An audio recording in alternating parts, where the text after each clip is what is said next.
और हमारे साथ पढ़ने वाले स्टूडेंट्स, हमारे क्लासमेट्स, हमारे दोस्तों को बार बार जेलों में डालने की कोशिश हुई। क्या हम ये याद रखेंगे? क्या हम ये याद रखेंगे कि यही महाराष्ट्र, जहां से न जाने भीमा कोरेगांव के केस में कितने प्रोफेसर, कितने एक्टिविस्टों को जेल में आज तक बंद करके रखा गया है, क्या हम इसको याद रखेंगे? क्या हम याद रखेंगे कि जब भाजपा सरकार को मन करता है, जैसे ही मन करता है, इस देश की नीतियों को बदल देते हैं। रातों रात एक डिक्लेरेशन होती है जिसमें वो कहते हैं कि कल से डिमोनेटाइजेशन लागू हो गया है और निकाल देते हैं पूरे आम हिंदुस्तान को सड़कों पे लाइनों में खड़े होने के लिए। उन लाइनों में न जाने कितने आम लोग अपनी जान लेने पे मजबूर हो जाते हैं, मर जाते हैं। उन जानों का हिसाब कौन देगा आखिर?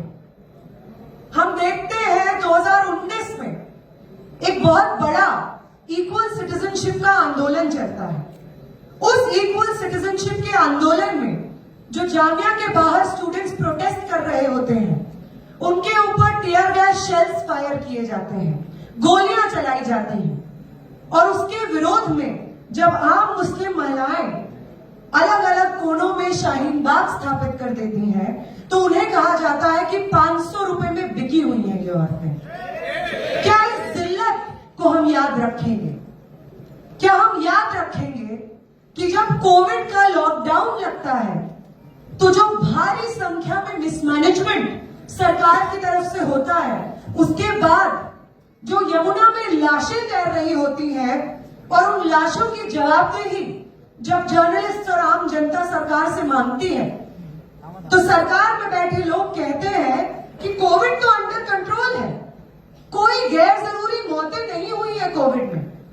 क्या हम इस जिल्लत को याद रखेंगे?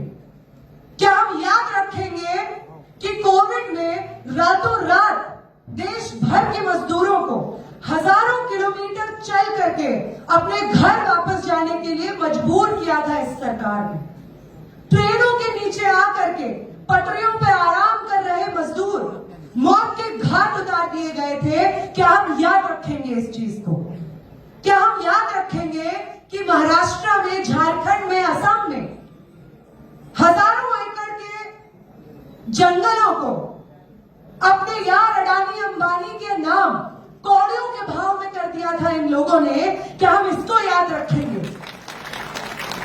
क्या याद रखेंगे हम कि एक्सट्रीमिस्ट एक्टिविटी को खत्म करने के नाम पे आम आदिवासियों पे गढ़चिरौली में, झारखंड में, छत्तीसगढ़ में जिस तरीके की बर्बरता और हिंसा बरसाते हैं ये लोग, क्या हम याद रखेंगे उस हिंसा को, उस इंडिग्निटी को जो उन आदिवासी लोगों पे होती है? क्या हम याद रखेंगे उन किसानों को जिन्होंने 1 से ज्यादा साल दिल्ली के बॉर्डरों को अपना घर बनाया और 700 से ज्यादा किसान शहीद हो गए, और इस शहादत के बाद उन्होंने किसानों की मांगे फाइनली मानी? क्या हम उन किसानों की, 700 से ज्यादा किसानों की शहादत को याद रखेंगे कि नहीं याद रखेंगे? ये बात पूछी जा रही है। ये पूछा जा रहा है कि जब इस देश के यंग रेसलर्स, महिला रेसलर्स इंडिया गेट से लेकर जंतर मंतर पे यौन उत्पीड़न के खिलाफ ब्रिजभूषण शरण को जेल में भेजने की बात कर रहे थे, तो ऊपर से लेकर के नीचे तक भाजपा के नेता लाइन में खड़े हो गए थे ब्रिजभूषण शरण को डिफेंड करने के लिए। क्या हम इसको याद रखेंगे? क्या हम याद रखेंगे कि पिछले 1 दशक में हम सबको कायर बना दिया है इस सरकार ने?